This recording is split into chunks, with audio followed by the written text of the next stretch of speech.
Story 1. A vice president at a technology company tried to use the "Do you know who I am?" card when a teenage Starbucks barista told him they were out of oat milk. She just stared at him and said, "Yes, you are the person who is about to get regular milk or leave."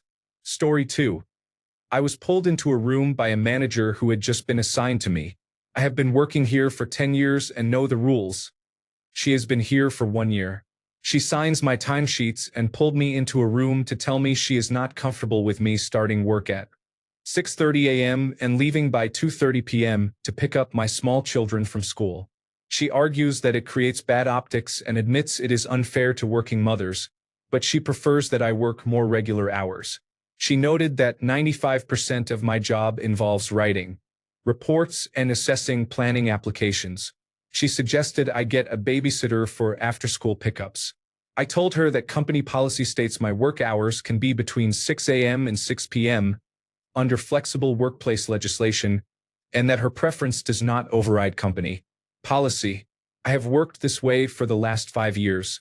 I told her that if she wishes, she can put her concerns in writing, and I will take her email to Human Resources to discuss how it aligns with the policy. That was the last time she told me when I am allowed to work. Story 3. I work in a school handling finance. A few years ago, we received a water bill for £14,000. Included was a letter stating that their engineer had taken the reading, so it was an actual, not an estimated, charge. I did some research before calling to dispute it. The representative on the phone insisted it was a valid charge and had to be paid. I said, "I've checked our records and we have no record of you visiting. So either you are not telling the truth, or you allowed your engineer to wander around a site full of children unaccompanied. In which case, I want to speak to your manager and the police.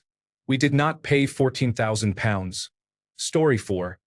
When I was about 10, my parents sent me to summer camp for a month. I had been before and it had been fun, but this year was awful. The counselor was abusive, and I wrote home every day complaining about how horrible she was. Eventually, I created such a fuss that my parents called demanding to know what was going on, and I insisted on talking to them on the phone. They arranged a time for me to go to the administrative office to make the call. When I got there, a secretary told me I could not make the call until I signed a piece of paper basically saying that all the problems in the cabin were my fault. I looked at her and said, "I am not signing that. Give me the phone." Once I called my parents. The first thing I said was, "You will not believe what these people tried to make me sign." The camp was in serious trouble for trying to make a minor sign a cover your ass form, in addition to having an abusive counselor. To this day, I am surprised and proud of myself for standing up to them and calling their bluff as a 10-year-old. Story 5. 2 for the price of 1. When I was much younger, I managed a bottle shop, liquor store / off license for our US/UK readers. That was part of a much larger retail chain. I was unloading a delivery in the back when I heard a huge commotion at the register, so I went out to see what was happening. Upon reaching the front of the store, I saw one of my team members being verbally abused by an older man, who was complaining about immigrants taking Australian jobs and threatening to have him fired. The cashier was Nepalese. Once the man had finished, my cashier asked him to leave the store, as we would not serve him after his torrent of abuse. The man turned to me and said, "Are you going to let him do that?" I replied, "No," and the man's face lit up. "Unfortunately for him," I continued, "I think that he didn't go far enough, so we're banning you from the store." After another outburst, he threatened to call corporate but eventually left after I threatened to call the police. The next morning, I received an angry call from the district manager, insisting that I lift the ban. I told her that company policy states any racial vilification results in a ban from the store, and if she wished to escalate it to her superior, she was welcome to do so. I was looking forward to seeing how she justified the customer's behavior, which was all recorded. She hung up on me, and the matter was never mentioned again. Story 6. I worked at Best Buy many years ago. One night, we had a small gathering at a house. Somehow, the supervisor was invited or found out about it. He was a man in his mid-30s, lived with his parents, and retail was as far as he'd ever go in life. He was a bully at work, rude, condescending, and constantly hit on teenage girls and customers. He got into an argument with one of the guys we worked with, arguing about something trivial, and the supervisor said something like, "If you keep this up, you'll pay for it tomorrow." The other kid, who was about 17 or 18, stood up and slapped the supervisor loudly. The kid yelled, "Who do you think you're talking to? This isn't the store." It was amazing. The supervisor was only there for another 2 months, but from what I saw, he kept to himself and, other than required shift meetings, never said a word to anyone. Story 7. My dad is a grade A jerk. A few summers ago, my grandparents were being rude to my younger brother and sister. They wanted to go to the sandbar party on the 4th of July because they were young adults in their mid-20s. When I reminded my grandparents that they are adults who can do what they want and that I would even drive them sober, my dad stepped in and said I better watch how I speak. I said, "Or what? Are you going to ground me? I am 32 with my own money, car, and home." I will never forget the way he just stared at me. All the things he held over my head when I was younger were gone. Story 8. This was more of a "I have no power here, but I will challenge this company's selective rules." I worked at a large department store at a high-end makeup brand counter. They were very strict with the return policies unless the customer was rude, in which case they would give the customer whatever they wanted. I felt like this rewarded bad behavior and made me look unprofessional for saying no. So I started telling customers who asked for things outside of the rules that I couldn't process their request, but if I called over a manager, they might be able to help. If a company has rules that only apply to polite customers, then I do not support that company. This took place at Macy's Chanel Cosmetics counter 25 years ago. Story 9. I once had a patient threaten to sue me because I placed orders for a nurse to do a nasal swab for COVID-19 and influenza. They claimed I assaulted them and said they would call their lawyer if I did not do what they wanted, which was a lot of pain and anxiety medication. I took their phone from the bedside table and gave it to them, saying, "Call them right now. I would love to talk to them." They were silent for what felt like 10 seconds before grumbling that they did not feel like doing it right now. Story 10. Not from me, but stories I've heard from my parents. They live in an older, fairly affluent neighborhood. The neighborhood was built over 15 to 20 years and started when there was nothing but a dirt road and a bunch of trees. For the last several decades, it has been notorious for having an extremely pushy and litigious homeowners association with many self-appointed enforcers who look for any violation they can find. There are laws written into the state constitution specifically because of the problems this homeowners association has caused over the years. The funny thing is that my parents' lot, being one of the first lots built and for other reasons, is one of a few in the neighborhood that technically is not part of the neighborhood and is not subject to any of the homeowners association's deed restrictions. None of the association's enforcers want to accept that. My parents have received letters, phone calls, and notes on their front door, but they just ignore it all. They have lived there for decades, and most of the homeowners association troubles happened early on after they moved in. Much of it stemmed from them doing major renovations, and the homeowners association wanting to have a say in it. One self-appointed member tried to cause a big issue over it but eventually moved away. Despite it all, my parents took the high road the entire time and never retaliated or made a fuss. They just ignored it. It was water off their backs. Story 11. I went back to school in my 40s mainly to get certified for work I was already doing. In the labs, I wear my old shop coat. The labs are all using computer numerical control mills, manual lathes, and similar equipment. It is messy work. A manager from the college's finance department sees me working on my project and berates me for showing up in such a ratty uniform. She is not the first one to confuse me for a professor, so I try to explain that I do not work at the college. Somehow, this makes her angrier, and she threatens to have me fired for not wearing my staff identification on a lanyard. She is one of those people who never screams. She just becomes very precise with her diction. At that moment, the head of the department walks in, hears the end of her rant, takes something out of his briefcase, hands it to me and says, "Here, I marked your exam. You got a 93%. Would you mind tutoring someone for me?" That's when it sinks in that I am a student, not a teacher. Story 12. I joined a personal training department as a trainer right when the gym had acquired it from a company they were contracting. When I started, there were few rules about what we had to do or could do. After a couple of months, I was one of the most booked and requested trainers. I created my own workout sheets and gave clients homework for when they didn't have sessions with me.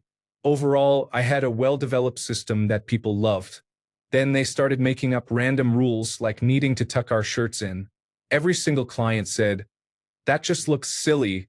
Why would you do that?" One day, the manager called me into his office to give me a list of things he wanted me to do and scolded me for not tucking my shirt in. I let him talk, opened my binder and said, "All right, I'll do that for the next 2 weeks." Then handed him my 2-week notice. I had already convinced more than half my clients to cancel their memberships and leave with me to do my own training. There were no rules against that. He tried to grill me, asking, "But how are you going to pay bills if you quit?" I just laughed and said, "I don't actually even need this job. I just have fun doing it." Story 13. Years ago, our homeowners association president was replaced by a woman named Karen who made life unbearable for years. She was a power-hungry, angry woman who gradually filled the board with her friends. It reached the point where she would issue fines for visible gas meters and almost anything else she desired. People hated it, but somehow she was always voted in. Then she picked on a lawyer. He had his 38-foot boat parked in the street overnight, from evening to morning. When he came out to move it, there was a note and a fine. That set him off. He did what lawyers do in cases like this and discovered that Mrs. Pugh was falsifying records and manipulating votes with the help of her fellow board members. There was a tax issue with the homeowners association that had led to a lien. Through some process, he paid that tax and, as a result, was able to take control of the homeowners association. He did so very publicly during a meeting with the help of a constable. He walked in, announced that the homeowners association was changing to a municipal utility district with defined conditions or something similar, and that the municipal utility district would pay for the pool and clubhouse maintenance. The constable then dismissed everyone. Karen had the audacity to continue enforcing the old homeowners association rules, but while inspecting houses, she was confronted by angry residents who threatened her physically, and it all finally stopped. Glorious. Story 14. I guess I wasn't the witness, but the one delivering the news. I bartended at a dive on the outskirts of a larger town that happened to be located on the border of 3 rural counties. It was packed for Sunday football. A large group came in. They were country folks. No big deal, I love country folks. They got their first round of drinks when a nervous soccer mom walked up to inform me that the gentleman sitting in the middle of the large group had a gun holstered. We do have a no-gun sign on the front door, so that was covered.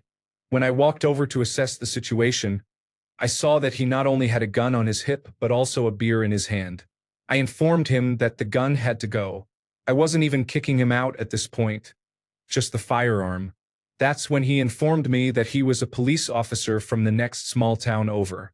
My response: "So not only are you out of your jurisdiction, but you're knowingly breaking the law. Get out.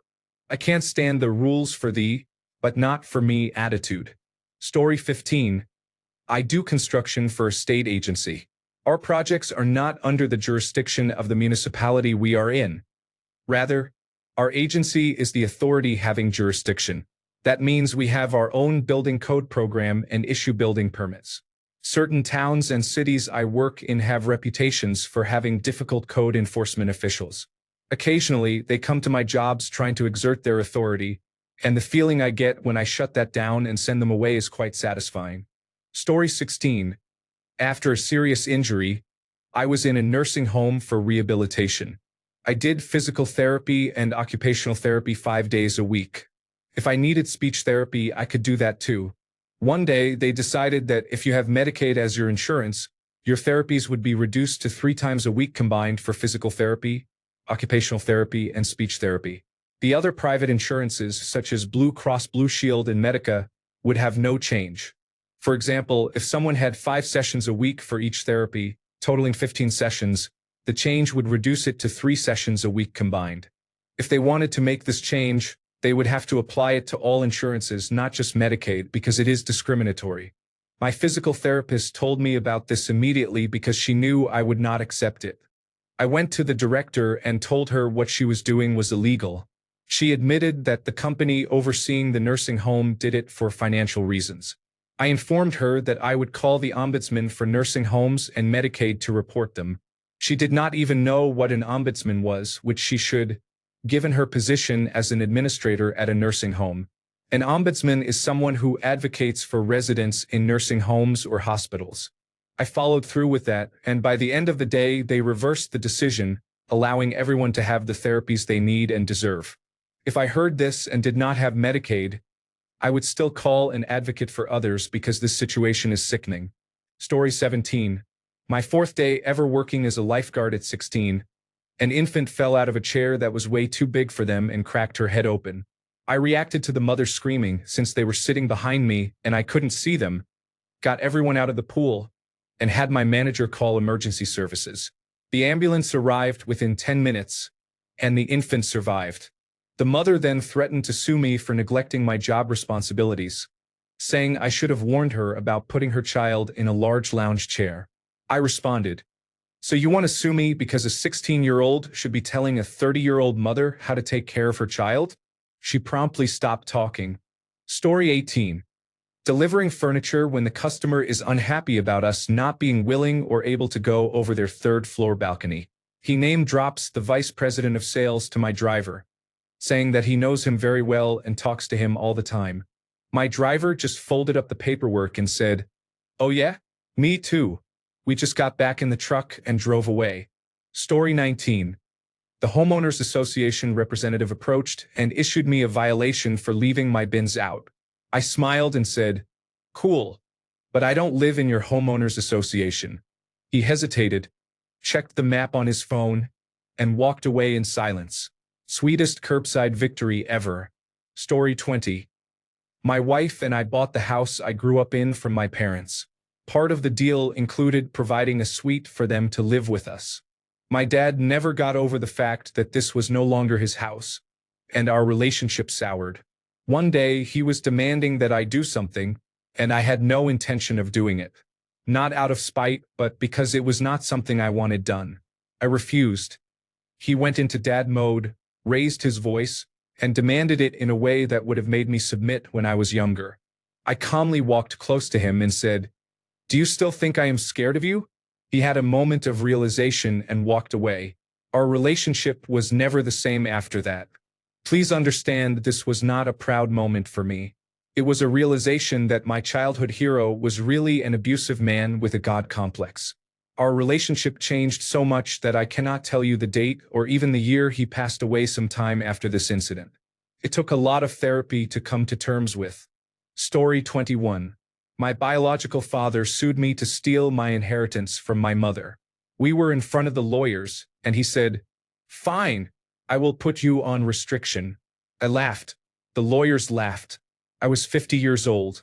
Story 22. Dealing with a difficult customer at my old job. She wanted to speak to the manager, and I said, "Okay, be right back." I came back without my glasses on.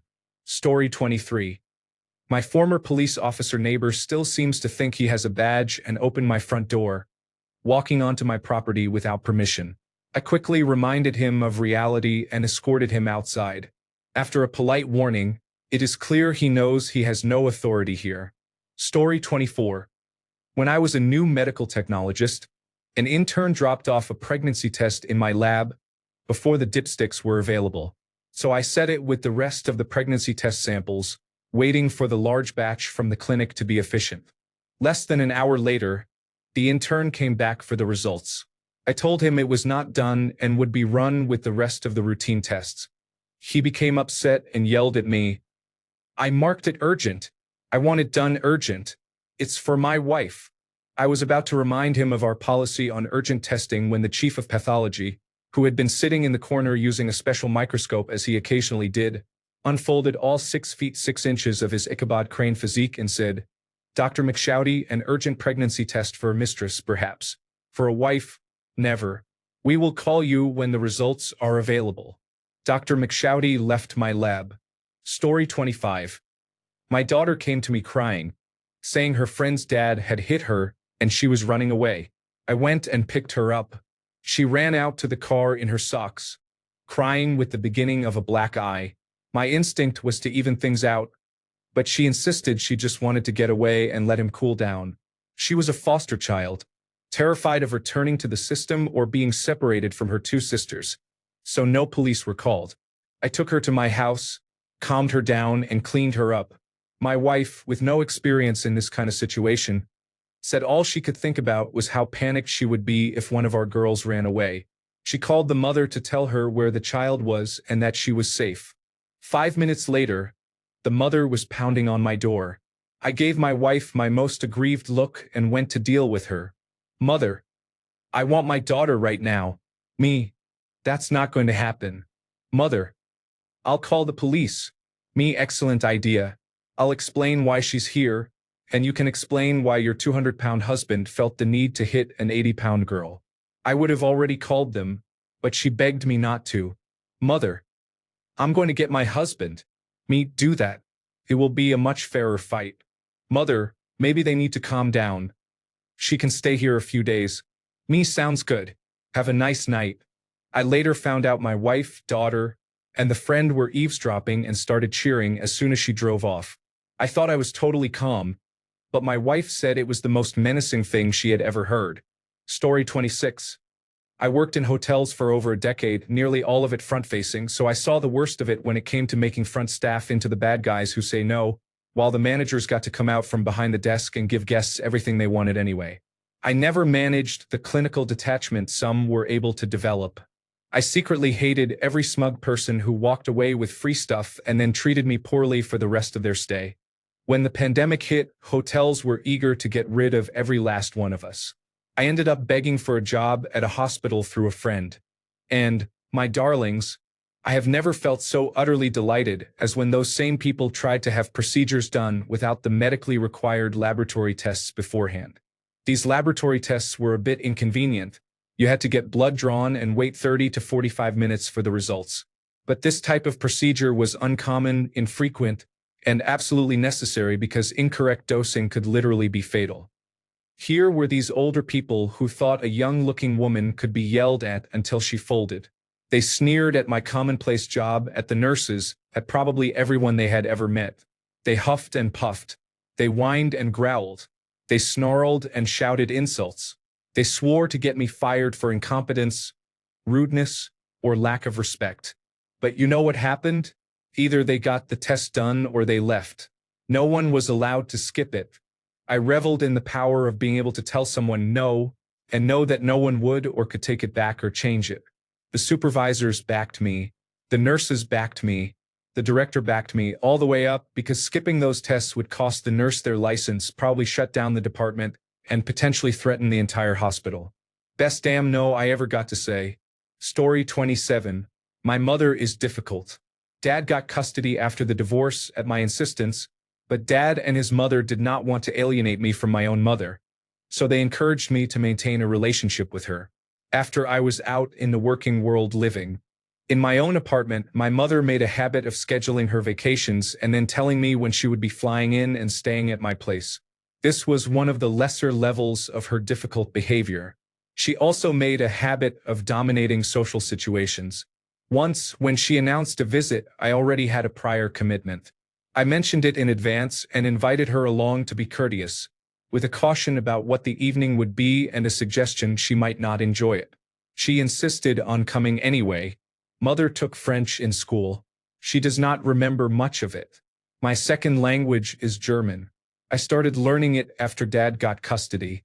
There had never been a reason to speak it in front of her, and she was never curious about my progress. Until we walked in the door of that event, she acted as if my warning had been nonsense. The event was actually in German. The dinner conversations were in German. The speakers gave their talks in German. Sometimes people would say a few words in English to her to be polite before turning to resume discussions with others and with me in German. I did my best to include Mom, summarizing translations to keep her up to speed and even explaining the puns. She smiled. She sat up straight. Her manners were flawless. She was completely outmatched. She did not try to impose herself for another visit until after I moved to a different state. Story 28. I was hit by a minivan going 40 to 50 kilometers per hour while crossing the street and was taken to the emergency room. A nurse told me I had torn ligaments in my knee and to try to walk. I got up and immediately collapsed from pain. She stared at me and told me to stop being dramatic, saying I was only acting that way because she told me something was wrong. When I was being wheeled out by her, I told her I was going to vomit. She said to stop being dramatic, explaining it was just the adrenaline wearing off. She moved to the side of the wheelchair, where I turned and vomited all over her. I felt bad, but it was also satisfying. Story 29, my own, and I am still proud of young me. I had to pick up my little brother from a school dance, and I had walked to the school with the plan of just walking him back safely because we lived right around the corner. Now keep in mind, I'm small, 5'0" and newly 18 at the time, but my brother was decently taller than me, so I get that would look weird. I walked into the gym to find him, got him ready to go, and as we were walking out, a teacher who I knew and disliked and had myself when I was in his grade, with a sour face grabbed my arm a little too hard to stop us from leaving, saying we needed a parent to go home with to leave the dance. She didn't recognize me, I guess, being freshly 18 and with that whole, I'm an adult and can do whatever I want now mentality. I yanked my arm away and, in my best adult voice, fully formal and dignified to my young autistic brain that was grown-up speak, I said, Mrs. D, I'm here to pick up my brother with my parents' full permission. I am Name. I had you several years ago. You cannot stop me from bringing him home, and don't touch me again. We'll be leaving now. The dawn of realization in her eyes, knowing who I was and that she couldn't keep me there, along with her expression turning sour, was satisfying as hell. She just huffed and walked away like I was in the wrong. But she was, and she knew it. It was the first real grown-up interaction I had with an adultier adult outside my family, and I felt like a badass. Story 30. I had to call a ceasefire on a shooting range in the Army once. The staff sergeant E6, hereafter known as the offender, firing on the range in front of me had a jam of some type. In the offender's attempts to fix it, they flipped the gun so it was pointing away from the range and towards the spectators, including me. This was the reason for my call of ceasefire. Anyway, the offender ignored me and kept handling their gun. I shouted at them to put down their gun and repeated ceasefire. After they finally listened, they started complaining about my cursing and disrespecting a non-commissioned officer and listed the ways I would be punished. By this time, the range officer had made it to us and caught part of the tirade. He quieted the offender down and asked me why I called ceasefire. After I explained, he pulled the offender aside, put them at attention, and had what looked like a very stern conversation. As they came back, I heard him saying that he would be following up with me later. He then told me I did the right thing and to disregard everything the offender had said. Finally, he finished with an announcement to the range participants at large that safety was everyone's top priority, and that anyone could and should stop the range if they saw something unsafe, no matter the rank. Story 31. My brother is the specialist for a niche machine that most serious manufacturing sites have. This machinery is crucial to their operations. My brother would fly to your location the same day or next day as time allows. If he is coming in, it is because others have tried and failed to fix the machine. He gets called to a very large factory that is at a standstill due to one of these machines being down. He is working on the machine when the manager calls him over to a team meeting on the shop floor. The manager starts berating him about irrelevant issues and how the machine should be fixed by now. My brother walked back to the machine and started packing up his things. The manager started freaking out, asking him what he was doing. My brother calmly told him, "You do not get to yell at me. I am leaving." He then walked out with the manager following him, telling him he cannot leave. My brother called his supervisor expecting to get into trouble, but he said they need us. We do not need them. Word got up to the higher-ups about why the line was stopped and that manager was demoted and severely reprimanded. After many apologies and promises to prevent such incidents, my brother fixed their machine the next day. The staff in the factory told my brother how impressive it was that he walked out. They said the manager was freaking out after he left. Priceless. Story 32. I am a nurse at a psychiatric hospital. A patient was yelling and screaming at everyone, belittling the staff, refusing medication. During medication pass, she asked what she was receiving. I told her. She became furious and said, "You know what? I don't know why I even bother. I don't need to be here or any of these medications. I know what you are giving me, and I don't need any of it. I am a doctor." I responded, "Not at this hospital." Then she stormed off. I did not check if she was actually a doctor, but I was proud of my response. Story 33. My canine search team was tasked with clearing an area that was a suspected body dump site in a small-scale rural drug turf war. We arrived at the location in the desert and found a recreational vehicle parked right in the middle of our search area. We politely explained the situation and asked the man to move his camper a little way down the road. He refused, stating he knew his rights and we could not make him move. I agreed we could not force him to leave. He looked smug. Then I explained that his recreational vehicle was now part of a suspected crime scene. Since we do not conduct that type of search, we would ask the deputy to have it impounded and searched by the crime scene technicians when they arrived. Meanwhile, my team circled the camper with crime scene tape and discussed subpoenas and civil forfeiture. He asked if it was acceptable to move a little farther down the road, and we directed him to a scenic spot. Story 34. Completely organic party at an all-student apartment complex. It started with a couple of neighbors having a few people over and quickly evolved to a DJ setting up on a second-floor balcony, with at least 1,000 people packed into a courtyard and the surrounding parking lot. People were parking a mile away at a shopping center and walking in. A single police officer drove into the middle of the crowd, turned on his blue lights, and hit the siren. Almost in unison, 1,000 people yelled, "It's the sound of the police," followed by laughter. The officer turned off his lights and eased back out of the parking lot.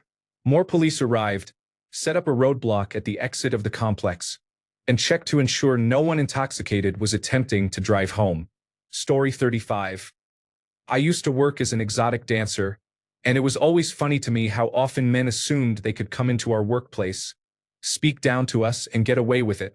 I could tell these misogynistic men felt that because we were in a customer service type job and had a vulnerable appearance, we were just objects for their ego trips.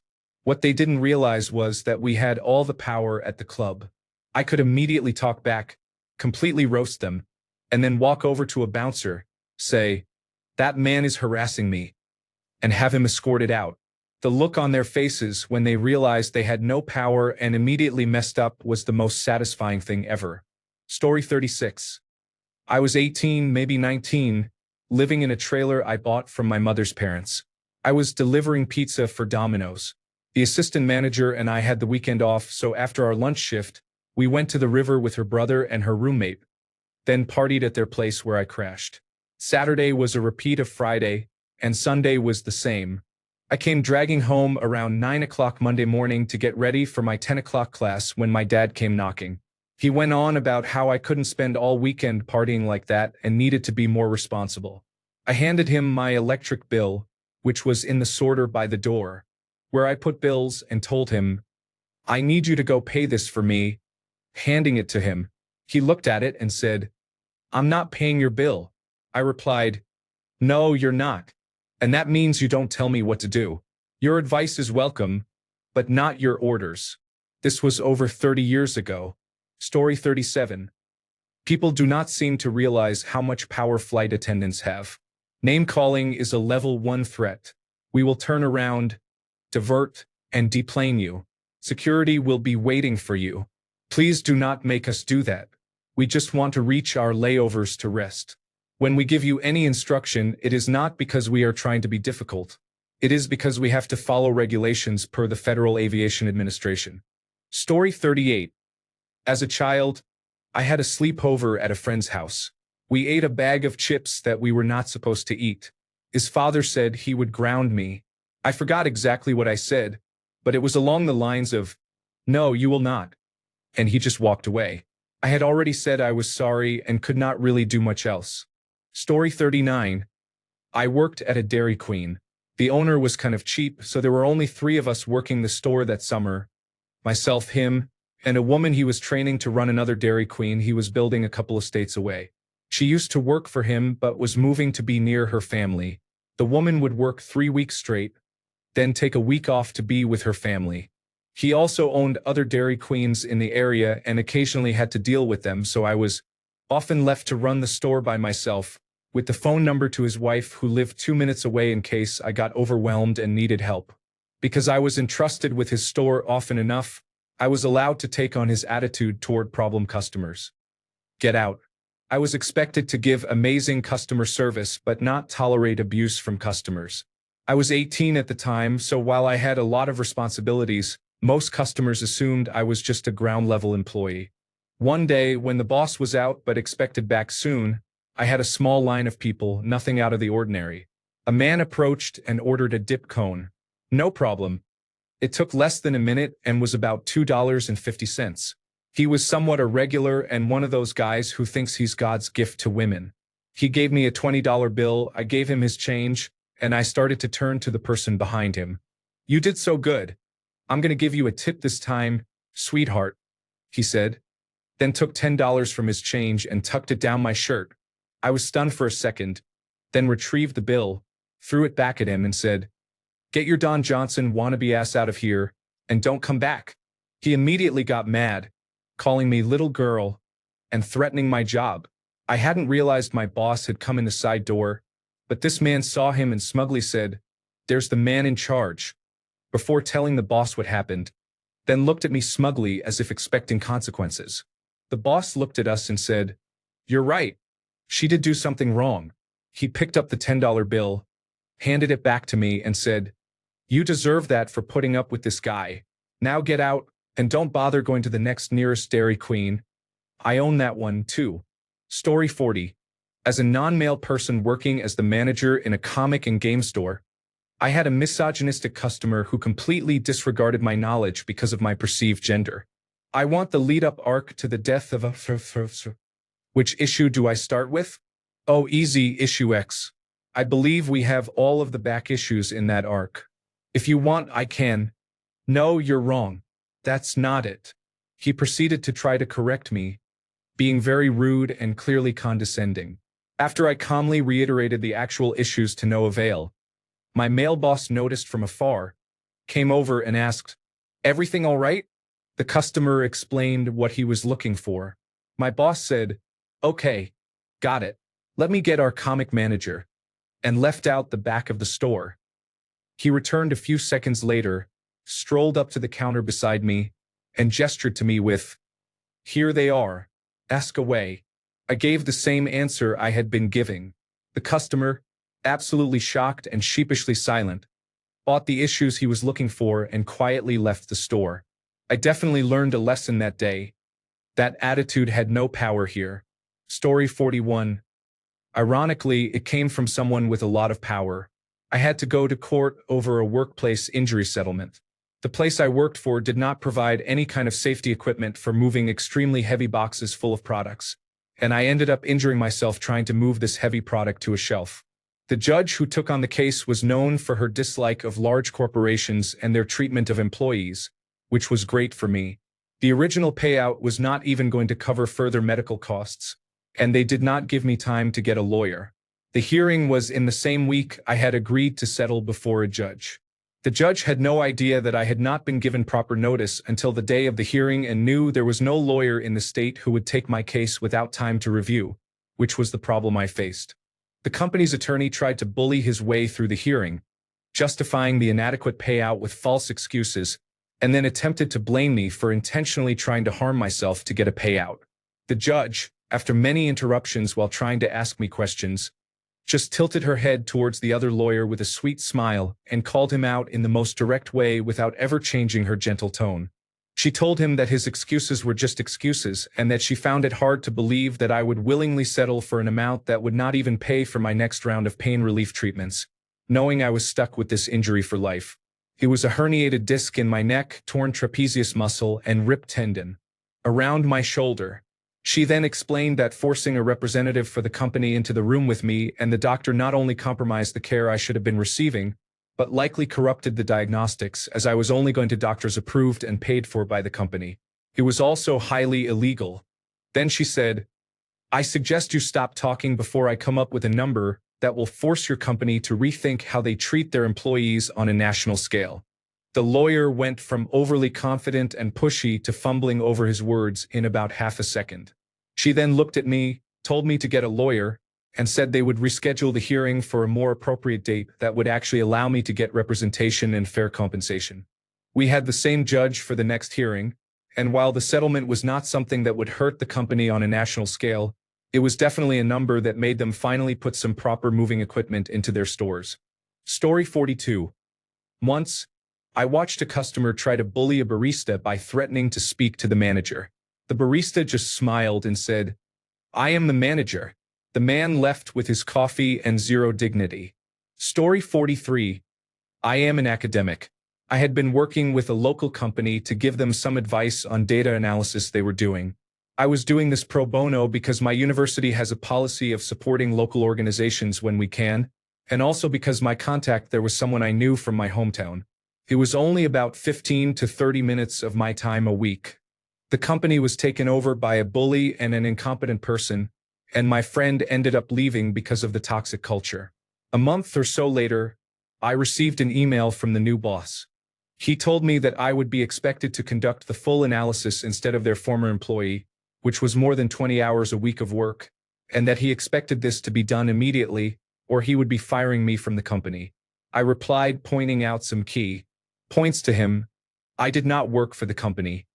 I had been providing advice on an informal basis and was under no obligation to continue. And if he wanted my assistance, they could pay my university the standard consultancy rate.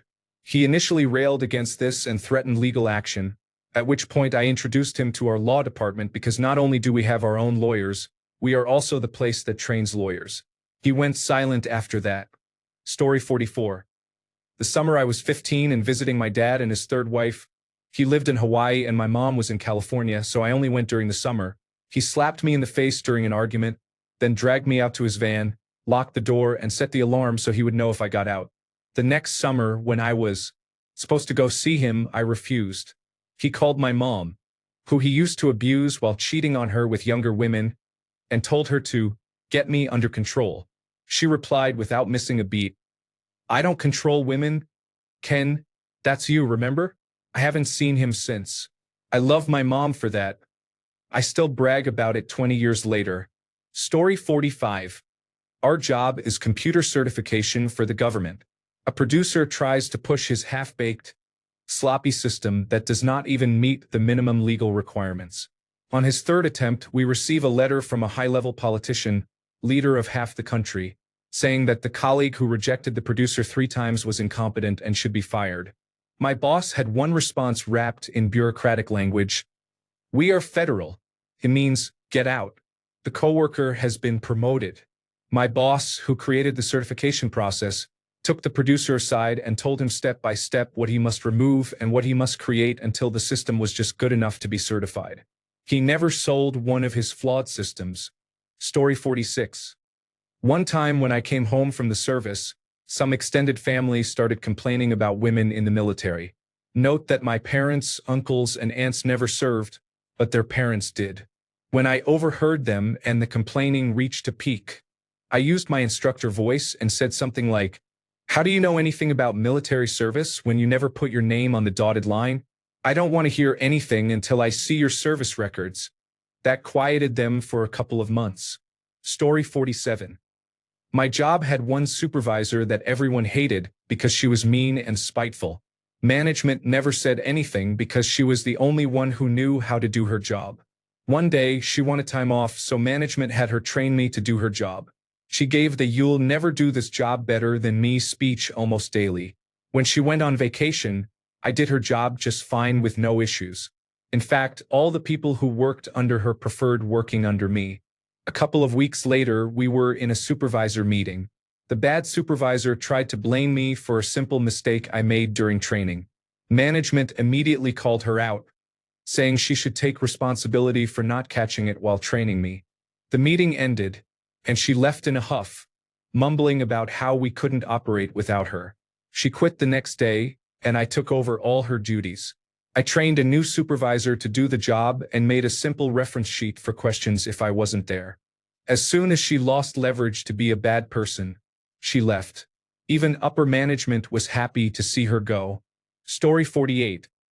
I worked as a waiter at a British restaurant in Seattle in the 1980s. I was a recently arrived Englishman at the time. The owner, a real character called Nigel, also British, charged 25 cents per glass of water on the grounds that he deducted 25 cents from glasses of wine. His establishment, his rules. I answered the telephone once, and a woman, a food critic for the Seattle newspaper, unleashed a torrent of abuse at me over the 25-cent water charge she had paid the night before, ending with, "I'll never set foot in your restaurant again." Without thinking, I answered, "Well, madam, we very much look forward to never seeing you again." She included that retort in her negative review of the restaurant. The day the review was published, I came to work with some trepidation. What if Nigel fired me? "Are you the one who answered the food critic's call?" he asked me. Yes, sorry, Nigel. "Well, you ought to have told her that she's a rude person." We all had a laugh and sales never went down. Thanks a bunch for sticking around till the end of the video. Remember to subscribe, and until next time, stay awesome and goodbye.